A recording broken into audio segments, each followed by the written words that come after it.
What's up, everyone? It's Dakota, and today we're going to be going over a deck that in Modern has really stood the test of time and kind of once it's been introduced to the format, really hasn't gone away. It's definitely undergone some changes and things like that we're going to highlight in this video while we talk about it. But we're going to be talking about four color Living End this week, and four color Living End is essentially a Jund blue version of Living End. So in the past, decks like Living End played 8 Cascade spells so they could find the namesake card Living End, which Living End says that each player exiles all creature cards from their graveyard, sacrifices all the creatures they control, and then all the cards exiled this way get put on the battlefield. So essentially, what that means is that any creatures that are currently in the graveyard get set aside, uh, both on both sides. All the creatures on the battlefield are destroyed, put in the graveyard, and then all the creatures that were exiled because of Living End's ability get put into play. So, one of the ways that we cheat Living End into play is by casting Cascade spells. And with the beauty of the Living End deck is that it gets to play these creatures like Architect of Wills, Curator Mysteries that have cycling, and then you have cards like Colossal Sky Turtle that you channel them, which you pay the cost and then discard them to do an effect. There's that. Waker of Waves, just having the ability to straight up pay 2, discard it, uh, and kind of helps fuel your game plan because you can put one of the cards in your hand, the other one in the graveyard. Helps you dig for your Cascade spells.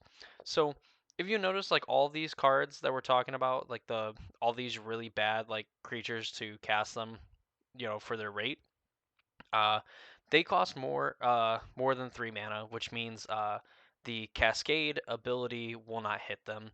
So for people not familiar with it, Cascade says when you play this spell, the spell with Cascade, you remove cards from the top of your library from the game, and then until you hit something that costs less than the original spell that you cast, and then you may cast that card without paying its mana cost, and then you put the other cards on the bottom of your library in a random order. So Violent Outburst is an instant speed way to do it. It gives your creatures +1/+0. There are instances where you have like a few creatures in play. Violent Outburst can kill your opponent. Also, important thing to note when you cascade into said spell, you do not have to cast it. So if for whatever reason, if you want the Living Ends still in your deck, maybe that there's a like a Chalice of the Void in play or a Lavinia, things like that, and you just want to make sure that you have Living Ends still in your deck. Um, Again, like these situations can come up, they do happen. You can choose not to cast the card, and you can just put it on the bottom of your library in a random order with all the other cards that were revealed. So Violent Outburst has kind of been the constant, like just being able to instant speed, wipe the board, bring your things back. Pretty good, I would say. But before, you would have cards like Ardent Plea and Demonic Dread, which, if I'm smart enough, I'm putting them up on the screen right now so you can see them. One of them is an enchantment, has Exalted and Cascades.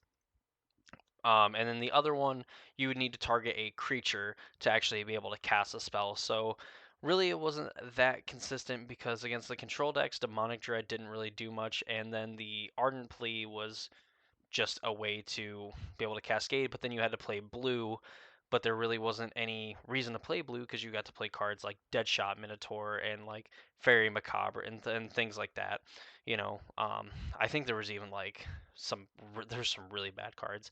They played some really bad creatures in this deck back in the day, and it was still just really good. You just wipe the floor with people because this combo is very hard to, I would say, interact with, and a deck that wants to win game one and kind of hope it can steal game two or game three because when the deck is packing a lot of graveyard hate, Living End suffers, and when other decks really can't afford that much graveyard hate or just think that they can skimp out on it, then this deck does very well in that format. Um, so now that we kind of went over the combo, what exactly is going on? Um, the reason why now that we can play this deck is Shardless Agent. It's a creature, so you do get to keep the body around. So when you cast it and you cascade and you hit Living End, Living End will go on the stack, resolve it. put all your creatures into play, and then Shardless Agent comes into play. It's a small detail, but a Shardless Agent is a way that you just put a guaranteed 2 power into play, and then probably like another million and a half from what you bring in the graveyard. Can come up, just really neat. Better than Ardent Plea because normally you're bringing back 4 or 5 creatures, so you're never getting exalted. There's just more upside to playing Shardless Agent. Plus, having green in your deck is a lot easier than having white and blue because obviously this is essentially just a Jund Living End deck with blue in it. So instead of having to add all 5 colors to your deck, it makes the mana base a lot easier by having a card like Shardless Agent than playing Ardent Plea.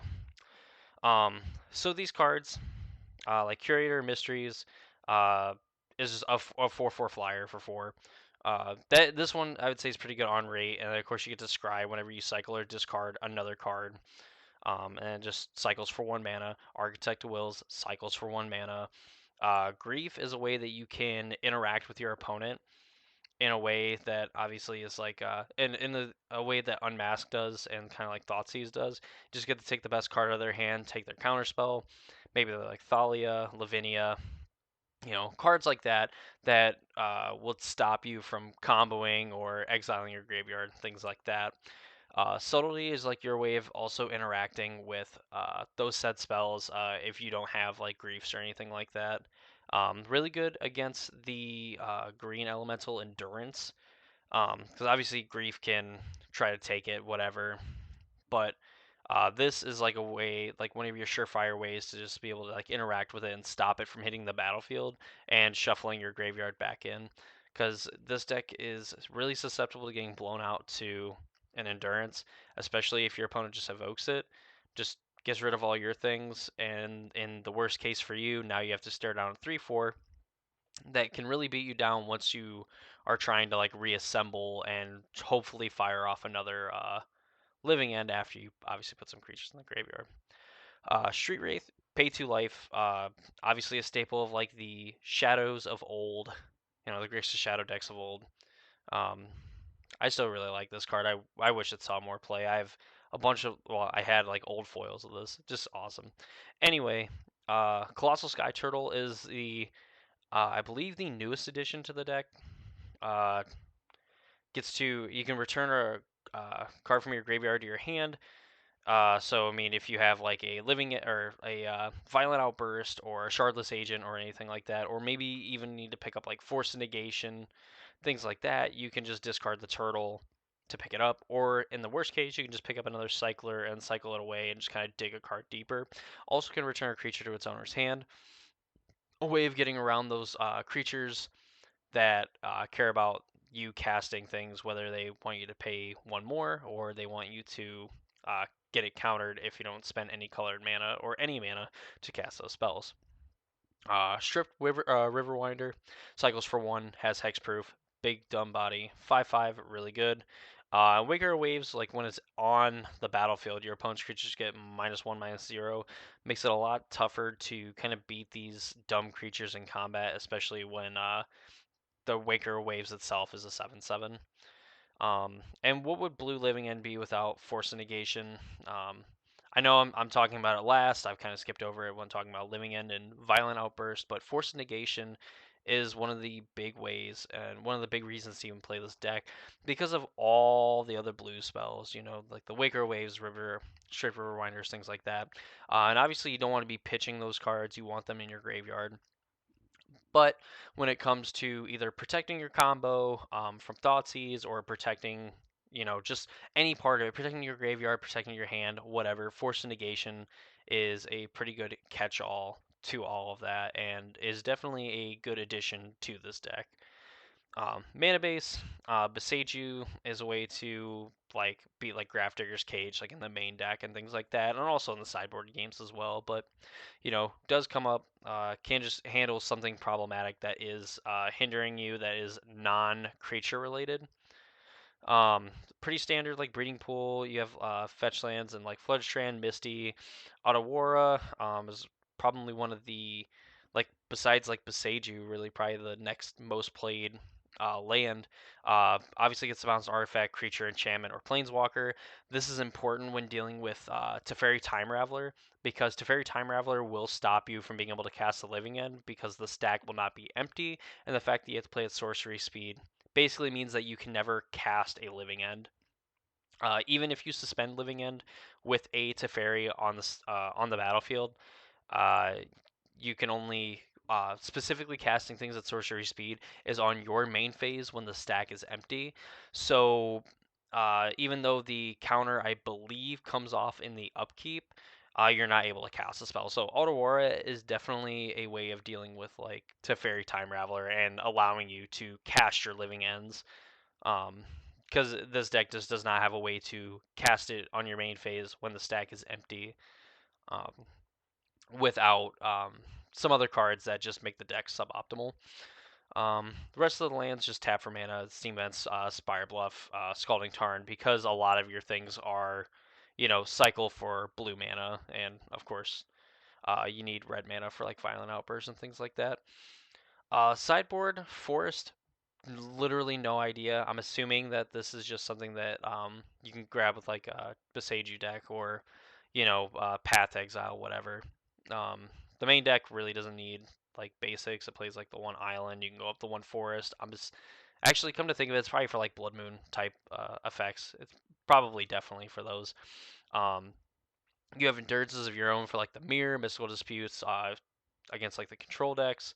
Force Foundation Breaker, obviously for artifacts and enchantments, but like Foundation Breaker in particular being really good because you can just pay 2 mana to evoke it, blow up a Grafdigger's Cage, or some kind of effect like that, and you obviously get this 2/2 back, and could probably just blow something else up as well. That's not really like affecting you, but could really set your opponent back.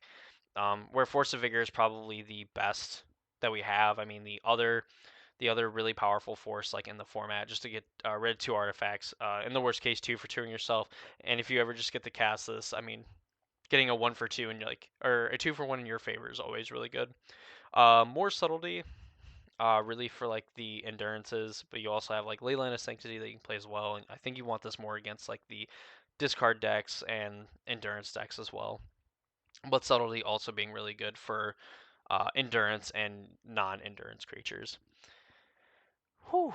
Are you still with me? Because that, I mean, that's it for Living End. I mean, this deck has gone through a lot of changes from playing cycling creatures that really didn't have either any abilities. They just had really good stats. For getting to play them for free, like 3/4s and 4/5s, 5/6, etc., things like that, to actually getting really good creatures like Architect of Wills. I believe is really the only card, from like the OG Living End, like 5+ years ago, that really got to stick around. It's really just because it can manipulate your opponent's library when it comes into play. The rest of these cards, well, and Violent Hours as well, but like really the rest of these cards are brand new. Like this deck has been able to kind of morph with like the meta games, and when it's good, it's really hot, and when it's not, it does feel kind of bad. But there is a good living end pilot and someone who understands the format, like with any deck in Modern, can work around. Even if the deck is not at its very best. So, would I recommend picking up Living End and playing it? I think if you're willing to put in the work and commit to the idea that like if someone is just out to get graveyard decks, they're probably going to beat you. But if they're not, then you always have like a really good shot of trying to win. So definitely a deck that I think is worth putting the time and effort into play, because it doesn't seem like Wizards has uh, any prerogative to really ban any of the Cascade cards. They definitely aren't going to ban Living End, because even when it's like really really good in the format, it's easy for people to like tune their sideboards and their main decks to combat it, even with Living End being able to put on a ton of work. And Violent Outburst has been around forever, and Shardless Agent obviously printed in the Modern Horizons 2 set. I don't think this deck is going to go anywhere, so if you wanted to build into it, I think you could safely do so, barring anything, any super crazy announcements and things like that. So that's going to be it for Living End. I'm done rambling and talking on it. It's a lot more long-winded than it should, but kind of understanding the history and things like that, I think helps. I think helps out a lot when basically figuring out like what deck you want to play for modern. The metagame's huge and diverse. You basically can get into any sort of deck that you want, and I think get the results that you'd be looking for. As long as you're willing to put the time and effort into learning the deck and learning the format. So that's gonna do it for me in this video. I hope you all enjoyed. If you did, please consider subscribing and leaving a like on the video, and even comment if you have any personal experience playing Living End, and there's like any tips that you want to give like other players, or if you just want to tell me this deck sucks, whatever. Like I'm cool with that. Go ahead, leave them in the comments, whatever. And thank you to all the people that recently subscribed too. I've kind of like blown up in a sense. I mean, with a channel that had 47 subs, really, when I started uploading back in the middle of March, up until 3 months later, looking at 55 subs. I really appreciate it, and I appreciate everyone who takes the time to watch my videos, and obviously comments as well. It's a really big help for the channel and really inspires me to keep going. So. But now the long-winded outro is done. Thank you all for watching. I hope you all enjoyed, and I hope to see you all in the next video.